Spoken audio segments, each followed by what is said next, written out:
Bonjour, j'espère que vous allez bien. Alors aujourd'hui, je voulais faire quelque chose de spécial et je vous ai emmené au dolmen de la Frébuchère en Vendée. Je vous mettrai le petit plan qui est à l'entrée dont j'ai pris une photo. Euh, je vous ai fait faire le tour. Il est vraiment magnifique, il est immense.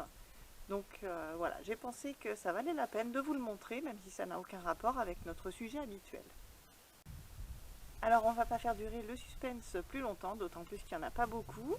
Je vais annoncer le nom de la gagnante qui était l'unique participante. Donc Catherine Savary, bravo, vous avez remporté donc le lot de taille moyenne. Alors, excusez-moi pour les lunettes de soleil, mais j'ai le soleil juste en face et je ne vois absolument rien. Je suis éblouie. Euh, alors, dans son commentaire, Catherine avait posé 2 questions. Donc, je vais le relire. J'ai amené un petit carnet, hein, bien sûr, j'ai pas l'ordinateur. Donc, bonsoir, j'ai vu que vous utilisez plusieurs tissus absorbants. Lequel est le mieux? Alors, je vais commencer par répondre à celle-ci. Tout dépend de ce qu'on veut obtenir. Alors, je suppose, hein, vu la question, que c'est le plus absorbant hein, qui est demandé. Donc, pour moi, c'est le Zorb. Après, il existe plusieurs Zorbs et ils ne sont pas tous disponibles en France, malheureusement. On trouve facilement du Zorb 1 qui est très bien, mais il faut rajouter un autre tissu en dessous, hein, entre le Zorb et le tissu barrière, pour éviter les fuites de compression. Et le Zorb, alors le Zorb Dimple qu'on trouve quand même en France, n'a pas ce problème. Et il est un petit peu plus souple. Par contre, je trouve que dans le temps, le Zorb 1 a tendance à gagner plus longtemps en absorption et à être plus absorbant que le Zorb 2 qui pourtant est censé être légèrement supérieur. Donc voilà, après c'est peut-être aussi par rapport à notre flux, comment il se présente, est-ce qu'il est plus ou moins visqueux. Je ne sais pas, c'est mon ressenti personnel. Tous les orbes sont censés être équivalents de toute façon. Après, si on cherche un équivalent aux orbes, on peut mettre plusieurs couches de molleton de bambou. C'est un petit peu moins souple qu'en utilisant uniquement du zorbe, mais c'est très efficace aussi. Le molleton de bambou est un très bon tissu absorbant, donc pour moi ce sont les 2 meilleurs. Mais après, je le répète, tout dépend de ce qu'on veut obtenir. Et la deuxième question, c'était et pour les pétales, comment faites-vous les pétales? Merci beaucoup. Alors, les pétales, la façon de les faire, puisque vous avez posé la question, j'en ai fait un. J'ai fait un petit tutoriel que je vais mettre en ligne juste après cette vidéo. Donc, j'en ai réalisé un, je vais vous montrer. Dans le tutoriel, je montre la façon de faire, hein, la partie couture. Pour ce qui est du choix des tissus, là aussi ça dépend de ce qu'on veut obtenir. Je suppose hein, que vous vous posez la question parce que vous voulez un pétale très absorbant, donc qui va beaucoup renforcer la capacité d'absorption de votre serviette. Et donc pour obtenir un pétale super ou hyper absorbant, on va choisir des tissus plus absorbants. Donc il faut 2 types de tissus. Donc le tissu absorbant en lui-même, donc pour moi c'est soit du zorbe, soit du molleton de bambou, l'un ou l'autre. Les pétales avec du molleton de bambou à la place du zorbe ont tendance à être un peu plus fins et souples, donc plus confortables. Ceux avec le zorbe seront un peu plus absorbants, bien évidemment. Donc voilà, à vous de voir.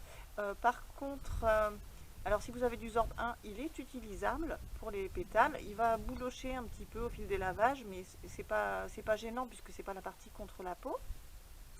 Si vous trouvez du Zorb Dimple ou du Zorb Diamond, sait-on jamais, tout peut arriver, ce sera un petit peu plus souple quand même et vous n'aurez pas cet effet bouloche. Par contre, l'épaisseur sera plus ou moins la même. Le molleton de bambou, lui, sera un peu plus fin et donc nettement plus souple. Et il faudra également un tissu de surface, alors quelque chose de doux, mais de suffisamment absorbant pour drainer immédiatement hein, les fluides dans la partie absorbante. Alors, je vous déconseille le coton, qui n'est pas suffisamment rapide pour l'absorption, et c'est souvent un problème avec les flux très abondants ou hémorragiques. Donc le coton, une fois qu'il a été lavé un très grand nombre de fois, oui, ça peut être efficace, mais souvent ce n'est pas assez rapide pour des cas comme les nôtres.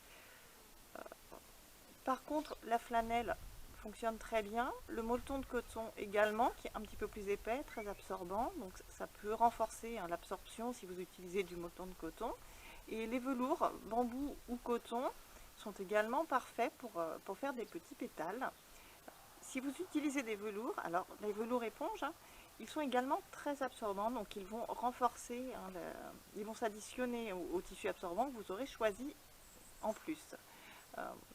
Alors il n'y a pas de partie déperlante ou imperméable, c'est normal puisque ça va diriger dans la serviette. Donc pour les coutures, on est un petit peu moins exigeante que sur une serviette. Alors il y a un chasseur, donc j'ai récupéré le chien. Alors j'ai préparé votre lot. J'ai ajouté une petite pochette. J'ai mis sous plastique pour éviter les poils de chien, j'ai bien fait. Je ne pensais pas devoir tenir la chienne en laisse. Hop. Donc en vidéo, je réalise ce petit pétale donc en velours de bambou et molleton de bambou que je mets dans la petite pochette et que je vais vous envoyer parce qu'en ce qui me concerne, j'en ai plus qu'il n'en faut. Pour les dimensions, eh bien ça dépend hein, du ressenti personnel. Donc moi je vous ai mis la dimension que je fais. Ça peut vous permettre de comparer pour faire les vôtres, pour les faire un peu plus grands ou un peu plus petits. Alors en ce qui concerne le lot que je vais vous envoyer, bien sûr j'ai tout lavé après couture, mais n'hésitez pas à les relaver. D'une part, c'est mieux de toujours laver quand on reçoit parce que pendant le transport, il peut y avoir de l'humidité.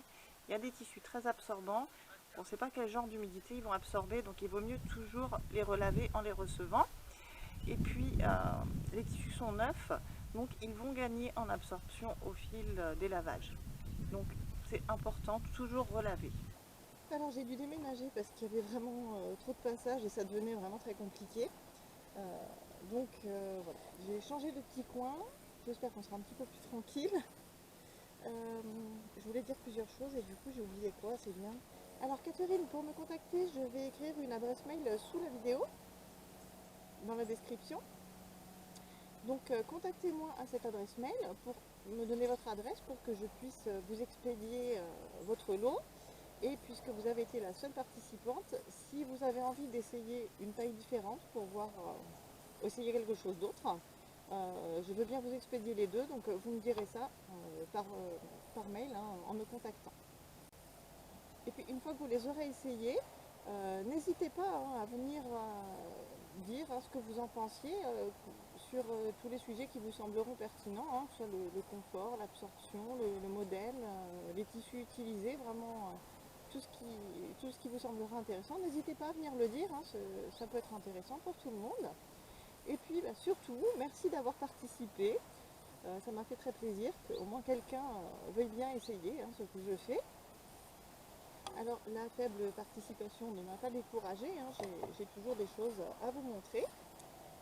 J'ai encore quelques projets vidéo en tête, en particulier comment faire des petites pochettes de transport donc, qui pourraient servir pour tout et n'importe quoi, pas spécifiquement à ça. Donc on va bien sûr les adapter au transport des serviettes, mais la discrétion sera d'autant plus grande qu'elles seront vraiment passe-partout. Alors ça c'est un type de pochette hein, en plus petit bien évidemment, mais quelque chose de ce genre-là, donc en PUL. J'en ai plusieurs autres modèles en tête, donc je pense qu'on fera ça. Hein. Pour les personnes qui cherchent la discrétion, des pochettes qui n'ont absolument pas l'air d'être faites pour ça, ça peut être avantageux. Et puis après, comme ce sera doublé en PUL, si vous faites de la piscine, vous pourrez vous en servir même pour transporter votre maillot de bain ou comme petite trousse à maquillage, vraiment ce que vous voudrez. Alors là, je vous ai emporté le sujet de la prochaine vidéo, donc que j'ai déjà réalisé, qui m'a pris pas mal de temps. Voilà, donc on verra comment faire ce genre de tissu, alors de teinture hein, surtout. Donc là, c'est du velours de bambou qui était blanc et que j'ai teint. Hop, il y en a un deuxième, je l'ai coupé en deux parce qu'il était vraiment grand. Donc, alors il y a beaucoup de bleu, j'aime beaucoup le bleu, hein. J'aime beaucoup le bleu, le vert. Donc voilà ce qu'on va obtenir hein, pour la prochaine vidéo. Alors ça, un peu brillant, ça rend beaucoup mieux à la lumière du jour. Ah, donc c'est bien, mais joli là. Donc bon, je rentre pas trop dans les détails ici, puisqu'il y aura une vidéo assez longue hein, sur le sujet, puisqu'on va les faire ensemble. Ça c'était pour répondre à une demande de Valérie qui avait laissé un commentaire. Donc j'hésitais vraiment à la faire cette vidéo et puis finalement je me suis dit après tout, pourquoi pas, puisque ça intéresse au moins une personne, je vais la faire. Sinon en ce qui concerne les serviettes lavables en elles-mêmes, il y a encore 2-3 options qu'on n'a pas explorées. Donc les pochettes, j'en ai au moins 3 modèles en tête de pochettes, peut-être plus. Il y en a un qui me semble un peu compliqué donc je ne l'ai pas inclus pour le moment, mais peut-être. Hein. Alors les pochettes, ça me semble important parce qu'on s'efforce de faire de jolies serviettes, donc ce serait bien d'avoir 2 jolies pochettes pour aller avec. Alors, concernant ces tissus que je viens de vous montrer, ça se fait énormément aux États-Unis, au Canada, en Grande-Bretagne, pour les tissus de surface. En France, c'est encore peu répandu, sinon pas du tout. Ça ne présente aucun danger à partir du moment où, après la teinture, on les a relavés suffisamment jusqu'à ce qu'il n'y ait plus du tout de teinture qui sorte. Ce sont les mêmes teintures qui sont utilisées par les personnes qui vendent des serviettes lavables aux États-Unis, Canada, Grande-Bretagne. Donc voilà, ça ne présente aucun danger. Moi j'en porte depuis des années, jamais eu de problème avec. Par contre, je fais bien attention. Laver mon tissu un certain nombre de fois quand même avant de le coudre parce qu'il y a de la teinture qui va sortir pendant quelques temps. Pour faire le patron du petit pétale, je fais comme pour le patron asymétrique, je plie une feuille en deux et je trace un arc de cercle. Alors bien évidemment, je marque la longueur que je veux obtenir et puis je trace la moitié de ma largeur puisque la feuille est pliée en deux et je fais donc mon arc de cercle. Je fais ma marque de tissu autour, je découpe. Alors, on n'est pas obligé d'en faire deux. Si vous utilisez des tissus très extensibles, ça peut être bien d'avoir la dimension exacte qu'on veut obtenir en plus de la marge, de celle avec la marge de couture, parce que ça peut permettre de tracer la ligne de couture. Quand les tissus s'étirent, ça peut être plus pratique pour faire un bel arrondi. Alors moi je les ai mis en dur, je les ai retracés sur des intercalaires plastiques de classeurs pour qu'ils ne s'abîment pas, mes patrons. J'essaie de faire ça à chaque fois que je le peux. Pour certains patrons, c'est compliqué parce qu'ils sont un petit peu trop grands pour des intercalaires, mais pour les petits, c'est très très pratique. On en trouve facilement des intercalaires et puis les patrons sont vraiment durables comme ça. En plus, ils sont colorés, donc on peut classer par couleur si on veut pour les absorptions. Donc. Voilà, j'espère avoir fait le tour.